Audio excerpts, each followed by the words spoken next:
आरोपों का काट निकालेगी बीजेपी। कर्नाटक में चला सकती है लिंगायत मुख्यमंत्री कैंपेन। जाने क्या है इसके मायने। कर्नाटक में लिंगायत समुदाय के मुद्दे पर कांग्रेस इस बार बीजेपी को कमजोर करने की रणनीति पर काम कर रही है। जवाब में बीजेपी ने भी मजबूत योजना तैयार की है।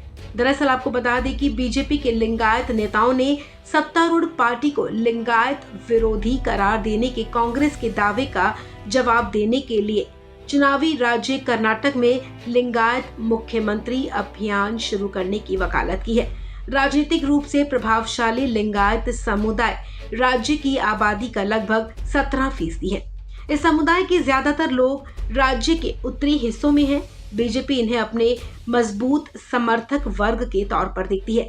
कर्नाटक विधानसभा चुनाव में लिंगायत समुदाय का मुद्दा एक बार फिर से राज्य में अगली सरकार का भविष्य भी तय कर सकता है। कांग्रेस बीजेपी को वहां उसी की चाल में उलझा रही है जो उसने 1990 की दशक में शुरू किया था। इसलिए बीजेपी में लिंगायत मुख्यमंत्री का मसला काफी महत्वपूर्ण हो गया है। दरअसल वरिष्ठ लिंगायत नेता जगदीश शेट्टार और लक्ष्मण सावदी ने 10 मई को होने वाले विधानसभा चुनाव में टिकट नहीं मिलने पर बीजेपी से इस्तीफा दे दिया था और कांग्रेस में शामिल हो गए थे।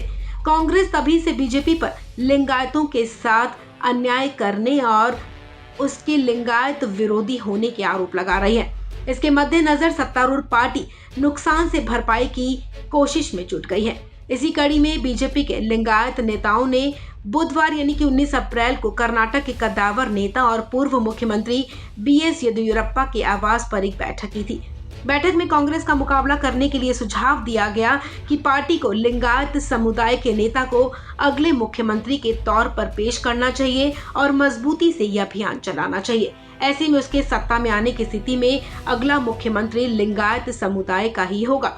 बुधवार को हुई इस बैठक में सीएम बसवराज बोम्मई और केंद्रीय मंत्री धर्मेंद्र प्रधान के बीच लिंगायतों का समर्थन बनाए रखने की रणनीति पर चर्चा की गई। अब बीजेपी के सामने चुनौती ये है कि संख्या बल में मजबूत लिंगायत समुदाय के मन में कांग्रेस के द्वारा पैदा किए जा रहे संदेह को दूर कैसे किया जाए। चुनाव में महज अब 3 हफ्ते ही बचे हैं। सीएम बोम्मई ने ऐसे में मीडिया से कहा कि समुदाय की चिंता से धर्मेंद्र प्रधान को अवगत करवा दिया गया है, जो कि पार्टी नेतृत्व तक संदेश पहुंचाएंगे। इसके साथ बीजेपी ने पूरे कर्नाटक में अपने नेताओं को लिंगायत मठों में जाने और उनके प्रति पार्टी के समर्पण का संदेश पहुंचाने की भी योजना तैयार कर ली है। लिंगायतों में कई उप संप्रदाय हैं और पार्टी के नेताओं से कहा गया है कि वो वहां पहुंचे और उनके प्रति पार्टी की प्रतिबद्धता बताने की कोशिश करें। बीजेपी इस मामले को लेकर इतनी गंभीर है कि इसका अंदाजा इसी बात से लगाया जा सकता है कि लिंगायतों के प्रभाव वाले इलाके में अकेले पूर्व मुख्यमंत्री येदियुरप्पा की 50 रैलियों की योजना बनाई गई है और वो इसलिए क्योंकि खुद येदियुरप्पा लिंगायत समुदाय के सबसे कद्दावर नेता माने जाते हैं। येदियुरप्पा जिन चुनाव क्षेत्रों कांग्रेस के लिंगायत अभियान के खिलाफ पार्टी का पक्ष सामने रखेंगे उनमें हुबली, धारवाड़ सेंट्रल और अथनी चुनाव क्षेत्र भी शामिल है। यहाँ से शेट्टार और सावदी इस बार कांग्रेस के टिकट पर चुनाव लड़ने वाले हैं। आपको बता दें कि कर्नाटक में पिछले करीब 2 दशकों से लिंगायत समाज का समर्थन बीजेपी को मिल रहा है।